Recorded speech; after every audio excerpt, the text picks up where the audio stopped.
Yun, kamusta mga boss? Welcome back muli dito sa ating channel, ang Kanta Kwento. Yeah.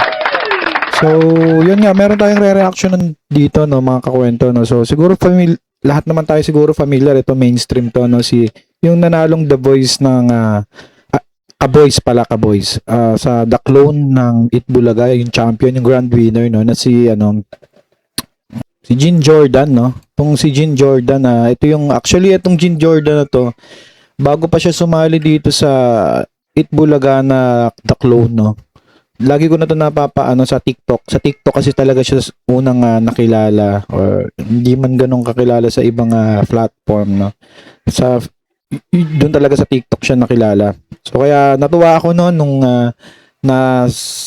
yun nga na-join siya, nagkaroon ng segment na ganyan, no. Naka-voice, naglabasan ng iba.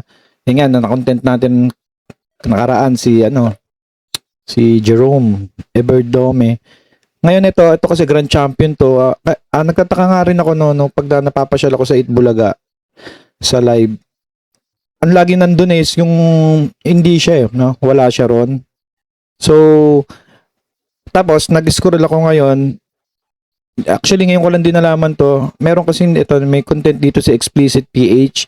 Big Soto may patama sa Ka-Boys ni Karen Carpenters matapos hindi pumirma ng contract artist. So, ayun pala no, hindi pala siya pumirma ng kontrata, sayang naman. So, gusto ko to panoorin, no. Punta tayo dito. By the way, bago nga po pala tayo pumunta diyan, kung bago lang kayo dito sa ating channel, ask ko yung like, share, and subscribe niyo po, no. So, andito na siya. Live natin papanoorin dito sa YouTube. So, start na natin to. Tignan natin, reaction na natin yung kwento. So, feeling ko naman na ito si Explicit PH, nag-research na to. So, meron na tong, ilan na ba yung views na ito? Ito, meron na tong 239k views, no? 2 months ago na pala, no? Medyo late tayo. Pero gusto ko naging na-interest akong malaman tong kwento na to, no? So, Big Soto may patama. Tingnan natin kung nagpatama ba talaga. At bakit hindi pumirma nga to dati nga, hindi ko alam kung tomboy ba siya o bakla o ano no? So, hindi ko alam kung ano talaga siya. So, comment nyo nga sa baba mga kakwento, no? Kasi hindi ko rin siya masyado na antabayanan. Pero ngayon, may oras tayo, pakinggan natin. Start na natin to. May patama sa ka-voice ni Karen Carpenter na si Jean Jordan Abina matapos hindi pumirma bilang contract artist sa Itbulaga. Usap-usapan nga ngayon sa social media ang pahayag ni Vic Soto sa The Clones Open. Wait lang, no, hindi pala natin napalitan tong Mission Souls pa rin yung nakalagay. So palitan natin to Explicit PH.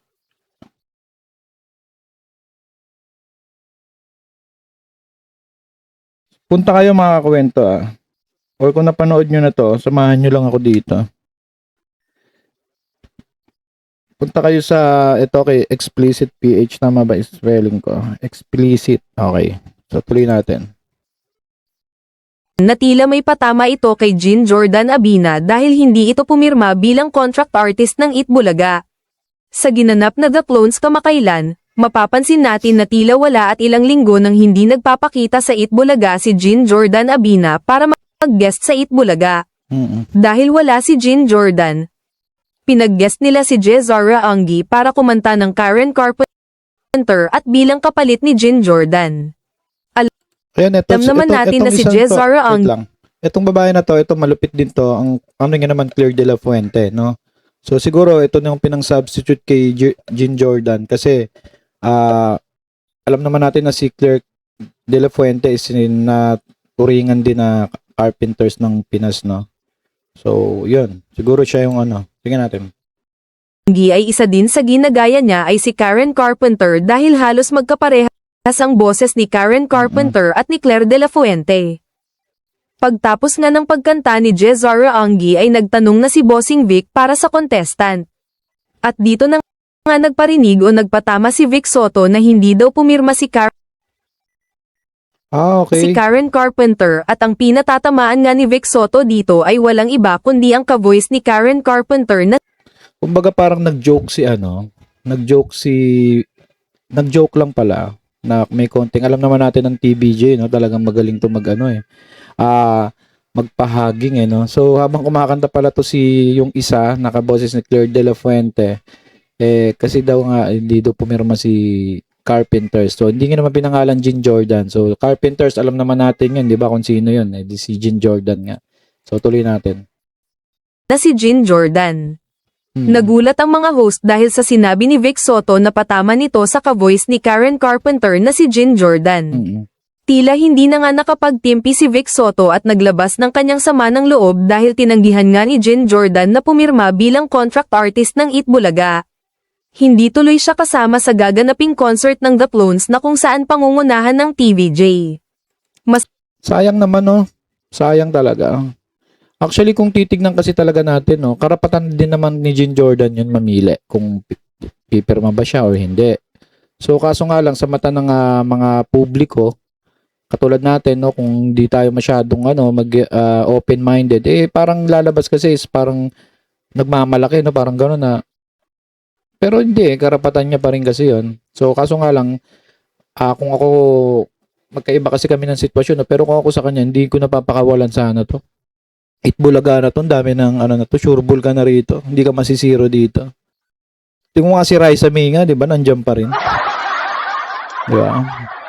Tuloy natin. Masakit ito sa TVJ dahil alam naman natin si Jean Jordan ang nagwagi noong ginanap ang grand concert ng The Clones. Oo, kasi siya yung champion eh. Kumbaga, pag sinabing The Clone siya ang champion eh. So, talaga masakit sa TVJ yan. Kahit sino naman eh, kumbaga, hindi naman sa kahit pa paano talaga, may utang na loob ka dyan eh. Oo. Diba? Ano ba talaga? Hindi natin kasi alam kung ano yung contract na yun eh. Ano ba yun? Ano ba yun? Full-time ba yun o ano? No, hindi natin alam eh.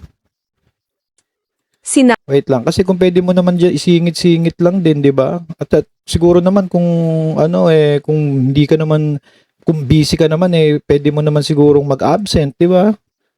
Ewan ko ha. Ayokong pangunahan kasi itong Jean Jordan kung bakit eh. No, pero Itbulaga na kasi TVJ na yan, makakakwento, hindi na yan basta-basta lang na show. Ha? Kumbaga kung perahan lang ang usapan, hindi ka masisiro dito. Hindi ka nila pababayaan kumbaga. Nabi na rin ni Jean Jordan sa kanyang Facebook video na hindi daw siya talaga pumirma sa kontrata ng TVJ dahil busy daw siya at madami daw ang nag-iimbita sa kanya.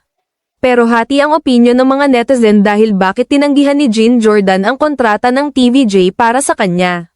Pwede naman daw nito pagsabayin tulad ng ibang clones na iniimbita sa mga yun, events. Diba? Pwede naman na. May mga netizen din na nagsabi na sana si Roel Carino na lang daw ang nanalo dahil mas Ayan, lagi ko daw nakikita wala naman akong hindi ko naman talaga focus ang The Clone, natataka lang ako kasi nag-champion. Ito, okay din naman to. Ang comment ko lang dito is medyo parang siya, hindi yung boses okay pero yung galawan hindi ko siya trip eh. Medyo siya yung kulang sa para sa akin lang siguro idol niyo to, pasensya na kayo. Magi-improve naman pa siguro yun. Kulang sa yung movement. Tuloy natin. magaling at mas gusto nila ito kesa kay Jean Jordan. Marami din ang nagsabi na wala daw utang na loob si Jean Jordan sa TVJ matapos nitong tanggihan ng alok na kontrata ng TVJ. Yun talaga yun talaga ang mo niyan. Kakwentong Jean Jordan, no? Yun talagang mababatikos ka diyan. Kasi champion ka eh. Kumbaga sa mawala na lahat, sana wag ka lang eh. Kasi ikaw yung champion eh. Ikaw yung pinag-champion, nakakuha ng malaking premyo diyan eh. Tapos hindi ka pipirma, kumbaga parang ano ba to, pinag-isipan mo ba muna o bigla mo na lang talagang totally tinanggihan, no? Hindi natin alam. Hindi rin natin ma-judge kasi karapatan din yung hindi pumirma diyan, no? Tingnan natin kung sasabihin dito yung reason. Hindi ko pa to natapos panoorin eh. Taliwala nga nito ang magandang Binaliwala offer raw ng TVJ para sa kinabukasan ni Jean Jordan at tila nagtampo ang TVJ kaya naman naglabas ito ng sama ng loob at patama sa kanya. Hindi din naman natin masisisi si Jean Jordan dahil sa ngayon ay sobrang daming gusto na maimbitahan siya para mag-perform. Sinabi din ni Jean Jordan na hindi naman daw siya umalis sa Itbulaga at busy lang talaga daw siya kaya hindi siya nakakapag-perform. Sa sinabi ni Jean Jordan ay hindi natin alam kung totoo ba ito o palusot niya lang ito dahil nga na Paano mo sasabihin busy ka, kaibigan, no? Kasi pagka sinabing busy ka, kasi ganito yan eh. Hindi ko naman maiimbita kung saan-saan, kaibigan, no? Jean Jordan, kakwentong Jean Jordan. Kung hindi ko na binabati ko sa inaano ko lang. Kasi sabi niya nung nagbablog eh, sa AI voice ngayon ginamit, no? Nasabi, hindi natin alam kung nagpapalusot. Ako sa palagay ko palagay ko lang nagpapalusot eh. Kasi kapatid, ayun ang kaya ka maraming natatamasa ngayon na imbitasyon, na exposure, dahil sa Itbulaga yan. So kung may pagbibisihan ka, dapat ito ang unahin mo. Hindi naman yan 24 oras nandyan ka eh. Pwede ka pa rin pumunta sa ibang lugar. Pwede ka naman umabsent din dyan. Di ba? Ngayon, kung sasamahan loob sa'yo ng TBJ, hindi mo masisisi yan. Hindi mo talaga maano yan. Kung maano sana. Kasi kahit ako'y nasa sitwasyon ng TBJ, mga kakwento talagang magkakaroon din ako ng sama ng loob eh. No? Tuloy natin. nahiya na siya humarap sa TVJ at Itbulaga matapos tanggihan ang pagpirma nito bilang contract artist Idol ng ko pa naman TVJ. Sa tradisyon ng Itbulaga, may pagkakataon ang mga nagwawagi na maging bahagi ng main show. Ilan sa kanila ay naging regular performers, ilan ay naging hosts, at ilan naman ay naging mga staple ng special segments. Natural na isa sa napiling alukin ay si Jean Jordan Abina. Dahil sa kanyang natatanging boses at malawak na fanbase, isa siya sa pinakanais ng production na maging regular na bahagi ng musical segments ng programa. Pero dito nagsimulang magkaroon ng bahagyang hindi pagkakaintindihan. Tsaka wait lang busy ka 'di ba? Kakwentong Jean Jordan, no? Pero nung nag-audition ka dito, nung semifinals, elimination, hindi ka busy nun, no? Ano lang, gusto ko lang din malinawan, no? Kasi pasensya ka na, hindi kita lubos na kilala. Kung ano yung mga palakad mo sa buhay, kung ano mga layunin mo sa buhay. Pero kasi inalagay ko lang din kasi yung sitwasyon ko sa kung ako yung nandyan, no, busy ako. Syempre, kaya ako naging busy dahil dito yun sa The Clone eh. Kasi kung sa TikTok lang, hindi ka naman dyan eh. Ha? Yellow basket lang ang mapapala mo dyan. Oo, tsaka invitation sa mga, alam mo na, no? Although mahusay ka talaga, idol nga kita eh. Ang problema nga lang eto, unti-unti na tuloy ako nagiging sa kung ba't mo tinanggihan kasi sayang. No? Sayang. Ang lawak ng connection ng TBJ. Kumbaga sa show lang di ka mauubusan, kaibigan. Oo. Dapat kung ako sa'yo, pinagpalit mo na lang yun muna. Oo, hindi ka naman dyan, 24 oras dyan sa Itbulaga. At Itbulaga, dahil kakalabas mo dyan, marami ka pa mas matatanggap na malulupit. Pero hindi ko alam kung hindi natin alam kung focus ba talaga niya ang singing or ano niya lang to. So, tuloy nga natin muna. Medyo lang ako dun sa niya. Mga posibilidad na dahilan kung bakit tinanggihan ni Jean Ayan na. Jordan ang alok ng TVJ. Habang maganda ang naging alok, may mga terms and conditions na baka hindi akma sa personal at professional plans ni Jean Jordan. Yun, pwede. May mga parts ng kontrata na hindi tugma sa mga commitments niya sa labas. At higit sa lahat, may ilang clause tungkol sa exclusivity na hindi niya kayang tanggapin.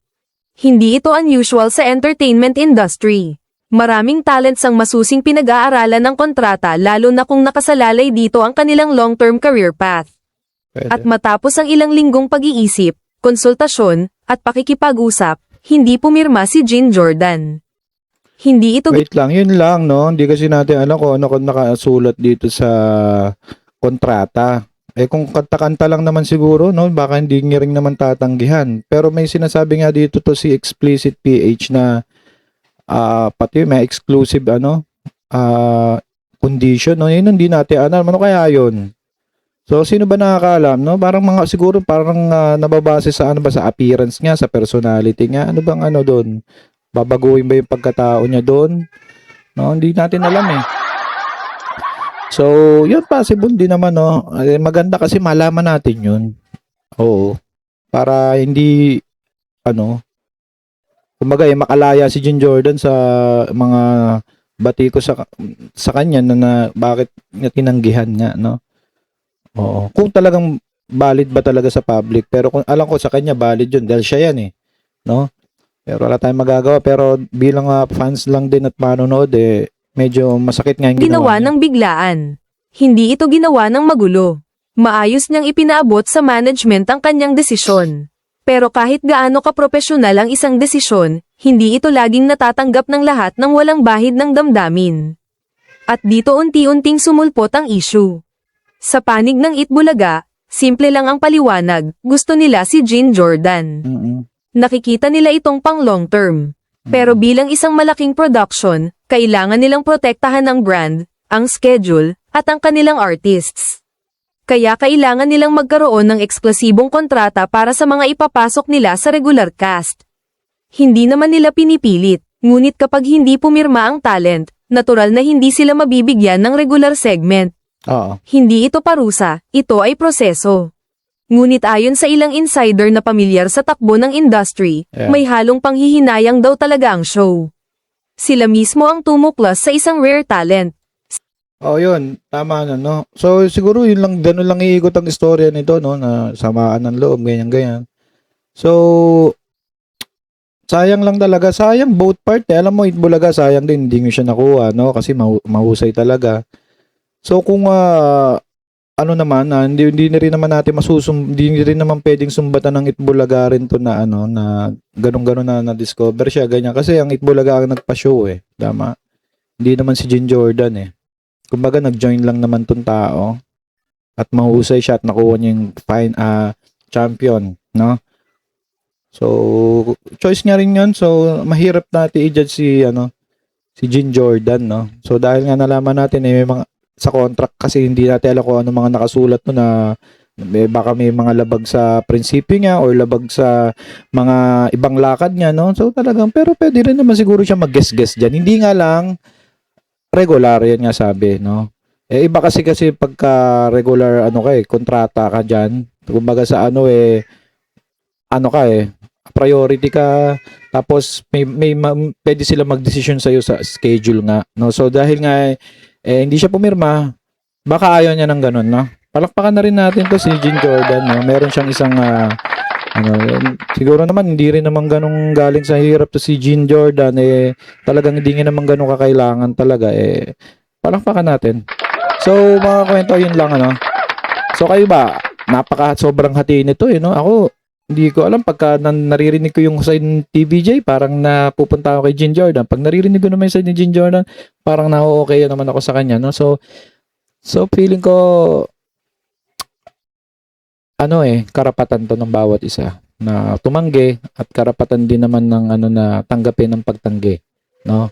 So kaso nga lang talaga hindi mawawala yung salitang utang na loob dahil nga dito dito siya lubos na nakilala sa Itbulaga na to, no? Palakpakan natin. So ganoon na lang mag-usap-usap tayo sa comment section, pag-usapan natin to, medyo humaba yung video natin. Pag-usapan natin kung ano ang masasabi niyo dito, napaka-interesado ako malaman. Mga kakwento, salamat sa pagsama sa akin dito sa reaction na marami pa tayong re-reaction comment nyo dyan kung anong susunod natin, no? So, yun. Magkita-kita uli tayo sa next vlog natin at masaya ako na makasama uli kayo dito sa ating pagre-reaction. Yo! Muli, ito ang kantang kwento na nagsasabing mabuhay ang talentong Pilipino. Palakpakan natin. Kanta kwento, sabay-sabay tayong makinig, mga awit ang puso, tanghin ang kanila.